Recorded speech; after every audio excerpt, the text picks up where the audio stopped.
L'augmentation du nombre de pays africains cherchant à rejoindre le groupe BRIC marque un tournant stratégique pour le continent, visant à renforcer son influence dans la communauté mondiale et à assurer de nouvelles voies économiques pour l'avenir, selon les analystes. Avec l'Éthiopie et l'Égypte étant les derniers pays africains à intégrer les BRIC cette année, le président kényan William Ruto a également exprimé son intérêt à rejoindre le groupe. Les experts estiment que les BRIC attirent de plus en plus les pays africains en raison de leurs principes d'égalité souveraine, d'inclusivité, de coopération stratégique et de multilatéralisme. L'affiliation croissante des pays africains aux BRIC repose également sur les lacunes perçues du système unipolaire mondial, largement dominé par les États-Unis et les nations européennes.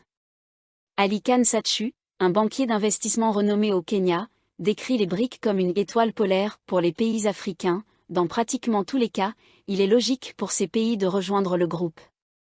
Les pays africains doivent atténuer l'influence des institutions de Bretton Woods et échapper à l'emprise du dollar, a-t-il déclaré.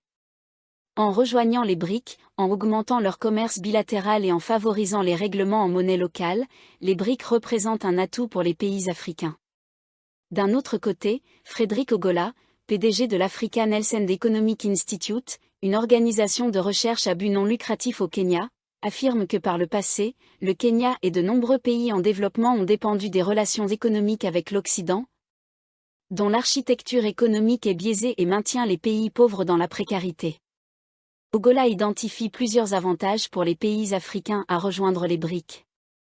Le premier est la possibilité de sortir du cycle de la dette que l'Afrique a développé avec l'Occident, et qui asphyxie ses économies.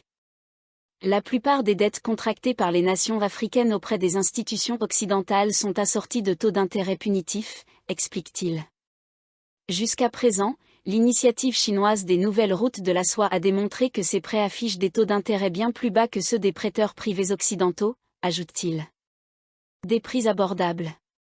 Collaborer avec les BRIC aidera également les pays africains à réduire le coût de la vie, selon Ogola. L'Afrique pourra importer des produits comme le blé d'Inde ou le maïs du Brésil grâce à des accords intergouvernementaux, évitant ainsi les intermédiaires et maintenant les prix accessibles.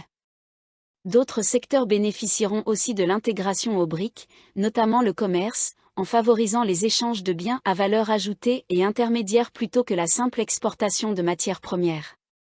Les BRIC encourageront également le tourisme, les échanges culturels ainsi que le transfert de connaissances et de technologies. En outre, le récent sommet des BRIC en Russie a offert aux États émergents, comme le Kenya, une opportunité de renforcer leurs relations et de réaligner leurs ambitions en faveur du multipolarisme, affirme Ogola. Par ailleurs, ce sommet a permis de définir comment le bloc peut rester un acteur stratégique dans l'arène internationale en mutation, évitant ainsi de perpétuer un système conçu sans la participation de l'Afrique et qui ne la traite pas comme un partenaire à part entière. Le Kenya, par exemple, est bien positionné pour devenir membre des BRIC, étant la première économie d'Afrique de l'Est et entretenant de longue date des relations avec les pays membres des BRIC, conclut Ogola.